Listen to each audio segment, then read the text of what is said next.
ኢየሱስ ልበል ኢየሱስ እርሱ ነው ሕይወቴ የምኖርበት ተስፋ እርሱ ነው እረፍቴ። አያችሁ ስለ ክርስቶስ ሲነገር እንጨነቃለን። ብዙ መስማት ብዙ ማንበብ አንፈልግም።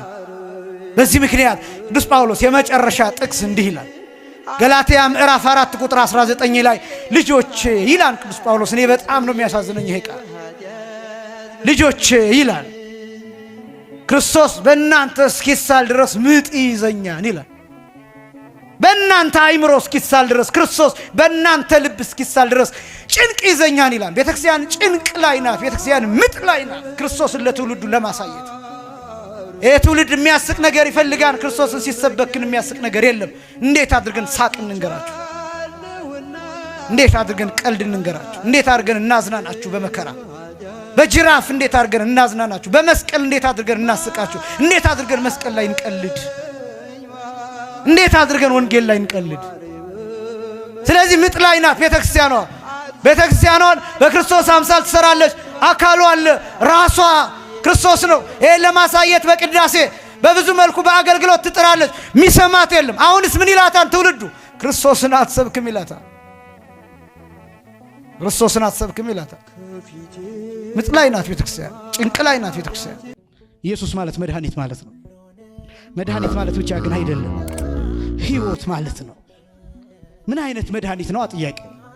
አሁን በጣም ብዙ ወንድሞቻችን እኛ ክርስቶስን እንደማንሰብክ ስለ ክርስቶስ እንደማንናገር አድርገው የሚተቹን በጣም ብዙዎች ናቸው። እኔ ጥቂት ከሰዓታቱ ብቻ ከጊዜ አንፃር ላሳያችሁና ሰዓታቱ እንኳን እንዴት እንደሚገልጠው። ለምሳሌ ሞገስነ ወክብርነ ቀርነ መድኃኒትነ ውእቱ ኢየሱስ ክርስቶስ ትለዋለች። መድኃኒት ብቻ አይደለም የምትለው። ሞገስነ ወክብርነ ማለት ሞገሳችን ክብራችን ማለት ነው። ሌላ ሞገስ የለንም በእውነት፣ ሌላ ክብር የለንም በእውነት። የጻድቃን የሰማዕታት ምልጃ፣ የሰማዕታት የጻድቃን ክብር መጨረሻው ጌታ ጋር ማድረስ ነው፣ ክርስቶስ ጋር ማድረስ ነው። በደንብ ማወቅ አለባቸው። ኢየሱስ የሚለውን ስም በሰማን ጊዜ ሁሉ በሰማይም በምድርም የሚመስለውም የሚተካከለው ምንም አይነት ነገር የለም።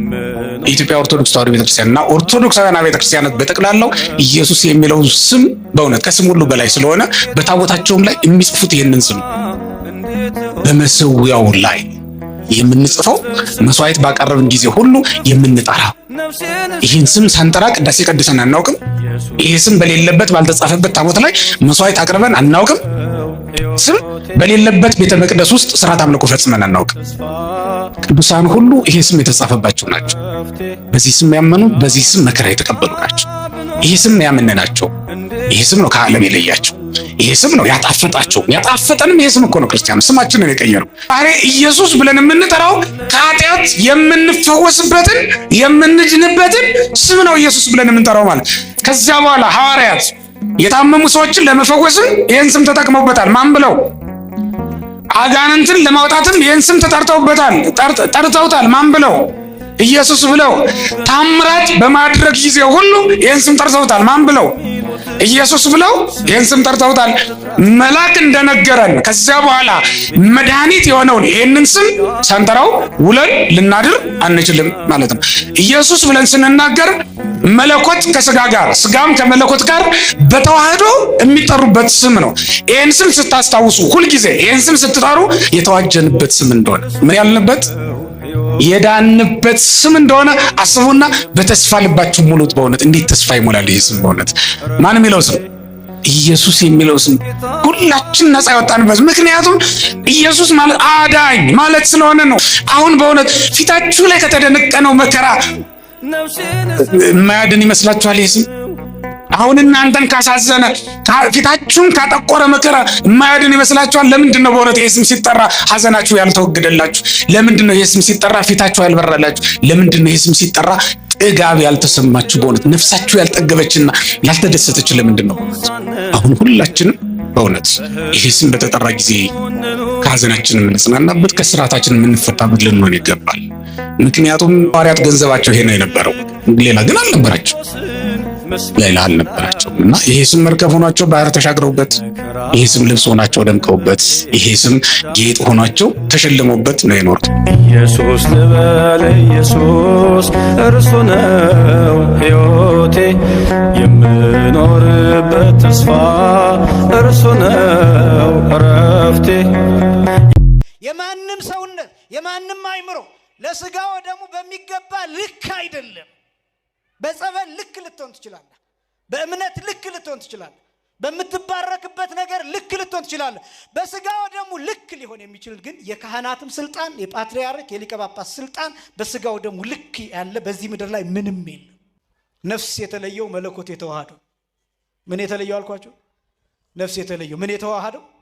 መለኮት የተዋሃደው ሰው በዚህ ምድር አለ ከእግዚአብሔር ውጪ? አያችሁ፣ እሱ ማለት ነው የጌታ ስጋና ደም ማለት ምን ማለት ነው? የክርስቶስ አካል ነው እያለ ነው።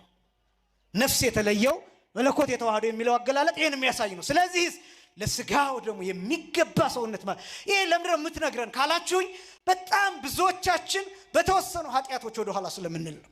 የጾም ህይወት ዓላማ፣ የኦርቶዶክሳዊነት የመንፈሳዊነት ልምምድ ዋናው ዓላማ የሰማዩን ህይወት ገንዘብ ማድረግ፣ ያን የዘላለም ህይወትን ምስጋና እሱን መለማመድ። የጾሙ ዓላማ እሱ ነው። ይቺ ቤተክርስቲያን ልትደንቃችሁ ይገባል። ይቺ ኦርቶዶክሳዊት ቤተክርስቲያን ልታስደንቃችሁ ይገባል። እንዴት አድርጋ ወደ ሰማዩ ከፍ እንደምታደርጋችሁ፣ እንዴት እንደምታለማምዳችሁ፣ እንዴት ከዚያኛው ዓለም ነጥቃ እንደምታወጣችሁ፣ እንዴት ከዚያ ሊውጣችሁ ፈልጎ ከሚዞረው ከአንበሳው አፍ እንዴት እንደምትታደጋችሁ፣ ከዘንዶው አፍ፣ ከአውሬው አፍ፣ ከእባቡ እንዴት አድርጋ እንደምትከልላችሁ፣ ከመርዙ እንዴት እንደምታድናችሁ ይቺ ቤተክርስቲያን ልታውቋት ይገባል። ቤተክርስቲያን እየመጣችሁ ብዙ ሰዓት እያሳለፋችሁ በመጣችሁ ቁጥር ከለመዳችኋቸው ሱሶች አይምሯችሁን ከተቆጣጠረው ነገር ከነዚያ መውጣት ትችላላችሁ። ማንም ሰው ሱስ የለብኝም ማለት አይችልም። ሐሜት ሱስ ነው። ወሬ ሱስ ነው። ለምሳሌ ረጅም ሰዓት የሚያወራችሁ ሰው ኧረ ይበቃህን እያላችሁት የማይበቃው ሰው ገጥሟችሁ አያውቅም? ከዚህ በላይ ሱስ አለ? ሰዓታችሁን የሚበላባችሁ እያዳመጣችሁት መስሏችሁ አላስተኛ የሚላችሁ እንቅልፍ እንዳይይዛችሁ የሚያደርግ የሰው ስም እያነሳ ሁልጊዜ 24 ሰዓት ሰው ማማት ብቻ የሆነ ስራው ከዚህ በላይ ሱስ አለ? ቲክቶክ ላይ ተተክለን ስክሮል እናረጋለን። አንድ ነገር ላይ መቆየት አንፈልግም። 3 ደቂቃ መታገስ አንፈልግም። 1 ደቂቃ መታገስ አንፈልግም። ለምን? እንሰለቻለን። አማራጮች አቅርቦልናል። ምን ቆይባቸውን ቦታዎች ያውቃል ፕላትፎርሙ ራሱ አልጎሪዝሙ። ምን ቆይባቸውን ሙሉ ቪዲዮ አይተን ስንጨርስ ተመሳሳይ ቪዲዮ ያቀርብልናል። ያውቀናል። በነገራችን ስልቹ እንድንሆን አድርጎ ሰው መጽሐፍ ይጀምራል። ብዙ ሰው መጽሐፉን አይጨርሰውም፣ ይተኛበታል። በጣም ብዙ ጀምረን የተውናቸው ነገሮች አሉ። ጀምረን የተውናቸው ጸሎቶች አሉ። የማታ ጸሎት እንጀምራለን በስሜት ከዛስ በማግስቱ አይ ደከመኝ ለዚሁ ልተኛና ነገ እቀጥላለሁ። ከዛስ ይቀጥል። የማታ ጸሎት ድራሹ ጠፋ። ጧት ላይ የጀመርናቸውን ጸሎቶች እናቋርጣለን። ለምን? እንሰለቻለን። ስልቾች ነው። መጽናት፣ በተተከልንበት ቦታ መቆም፣ ባለንበት ቦታ መቆም፣ በማህበራችን መጽናት፣ በጉባኤ መጽናት፣ በወንጌል መጽናት፣ የእግዚአብሔርን ቃል በመስማት መጽናት ያስፈልጋል። በእውነት እንዲህ አይነት ነገሮች አሁን እየጠፉ አቋም እየተቀያየረ፣ ለዚህ ነው በጣም ብዙ ሰዎችን ስንመለከት አሁን አቋማቸው ይቀያየራል። የተናገሩትን አይደግሙትም፣ የሚኖሩትን ህይወት ይተውታል። ሌላ ውሳኔ ይወስናሉ፣ ወደ ሌላ አማራጭ ወደሚመስላቸው ነገሮች ይሄዳሉ። ስለዚህ በእምነት ላይ መጽናት መጨመር አለበት። ለስጋው ደግሞ በጣም ብቁ እስከምትሆን ድረስ ከሆነ እየጠበቅ ያለው አትሆንም መቼም። ያ ማለት ሳትቀበል ትሞታለህ። ይሄ ከሆነ ዝግጅታችሁ በስጋው ደግሞ ልክ ለመሆን ከሆነ ዝግጅታችሁ አትሆኑ። እስከ ዕድሜ ልካችሁ ብትዘጋጁ አትሆኑ። ገዳም ብትገቡ አትሆኑ። ባህታውያን ብትሆኑ አትሆኑ። ለዚህ ስጋና ደም ይበቃ ማንነት እንዲኖር ከሆነ የፈለከው መለኮት የተዋሃደ መሆን አለብህ ማለት ነው። እንደዛ ደግሞ ልትሆን አትችልም። የሚዋሃደን እግዚአብሔር በጸጋ ስለሆነ ይሄ ስጋና ደም ግን በትክክል አማናዊ የክርስቶስ ስጋ የክርስቶስ ደም ነው። ዝግጅታችሁ በዚህ ልክ ከሆነ መቼም ብቁ አትሆኑም። ስለዚህ ኃጢአታችሁን ለካህኑ ተናግራችሁ ንስሐችሁን ተቀብላችሁ ቀኖናችሁን ጨርሳችሁ ካህኑ ቁረቡ ሲሏችሁ ትቁረቡ፣ ስጋውን ደሙን ተቀበሉ። በህሊናችሁ በመመላለስ ሐሳብ ምክንያት፣ በልባችሁ በሚወጣ በሚወርድ ሐሳብ ምክንያት፣ በአንዳንድ ጥቃቅን ነገሮች በሚባሉ በእነዚያ ምክንያት ስጋውን ደሙን አልቀበልም ብላችሁ አትራቁ። በጣም ይኸውላችሁ ስጋውን ደሙን ሳንቀበል እያለፍን ነው። አለመቀበላችንም ኃጢአቱንም ሳንተወው ከነ ኃጢአታችን እንደገና ደግሞ ምህረትም ሳናገኝ እየሞትን ነው። ወጣቶች ወንድሞችና እህቶች ለዝሙት ጊዜ የምንሰጠው ስለ ክርስቶስ ማሰብ ስላልቻልን ነው። ለፊልም ጊዜ የምንሰጠው ክርስቶስን ማየት ስላልቻልን ነው።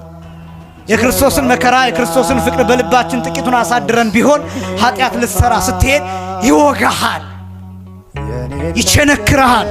ቁስሉ ቢያምህ፣ ቁስሉ ቢጠዘጥዝህ፣ ግርፋቱ ቢሰማህ፣ መቃተቱ ቢገባ ኃጢአት አትሰራም። እጅህን አንስተህ ትመልሰዋለህ፣ እግርህን አንስተህ ትመለሳለህ፣ አስበህ ታማትባለህ፣ ትተዋለህ። ሐሳብህን ውሳኔህን ትቀይረዋለህ። ምክንያቱም ትዝ ይልሃል መስቀል ላይ የደቀቀልህ አምላክ አለ፣ የተራቆተልህ አምላክ አለ፣ የቃተተልህ እንደ ጨርቅ የሆነልህ መስቀል ላይ አለ። መቀጥቀጥ የሚባለው እሱ ነው። ክርስቶስ በበደላችን ጭምር ተቀጥቅጧል። ስለ በደላችን ደቀቀ ብሎ ነቢዩ ኢሳይያስ ይገልጠዋል። ስለ መተላለፋችን ቆሰለ ብሎ ይገልጠዋል። ይሄ መቀጥቀጥ ይባላል። ምን እንዲመስል? እባብ እንዲመስል። ይሄ ብቻ ይመስላችኋል? ሁለቱን ወንበዴዎች ፈያታዊ ዘይማንና ፈያታዊ ዘጸጋምን በጌታ ቀኝና ግራ የሰቀሏቸው ትዝ ይላችኋል? ይሄ ምን ይባላል? መቀጥቀጥ ይባላል። ምን አይነት መቀጥቀጥ? ክርስቶስ ወንበዴ ነው ለማለት ሎቱ ስብሐት። ለእርማት አይደለም የተሰቀሉት፣ ለመቀጣጫ አይደለም የተሰቀሉት፣ ለወንጀላቸው መልስ እንዲሆን አይደለም የተሰቀሉት። እነዚያ ወንበዴዎች የተሰቀሉት ክርስቶስን ወንበዴ ለማለት ነው። በኃጢአተኛ ምሳሌ፣ በወንበዴዎቹ ምሳሌ እንደ አመፀኞች እንዲቆጠር ነው እነዛን ወንበዴዎች የሰቀሏቸው በቀኝና በግራ። በቀኝ የመጣው ጥጦስን አይቶ ይሄ ምንድነው ብሎ ይጠይቃል። ይሄማ ወንበዴ ነው ይሉታል። በመሃል የተሰቀለውን ይሄ ሲላል፣ እሱማ ዋናው የወንበዴ አለቃ ይላል ክርስቶስ። በግራ የመጣው ምን በነፍስ ታጅቧል፣ በነፍስ ታጅቧል።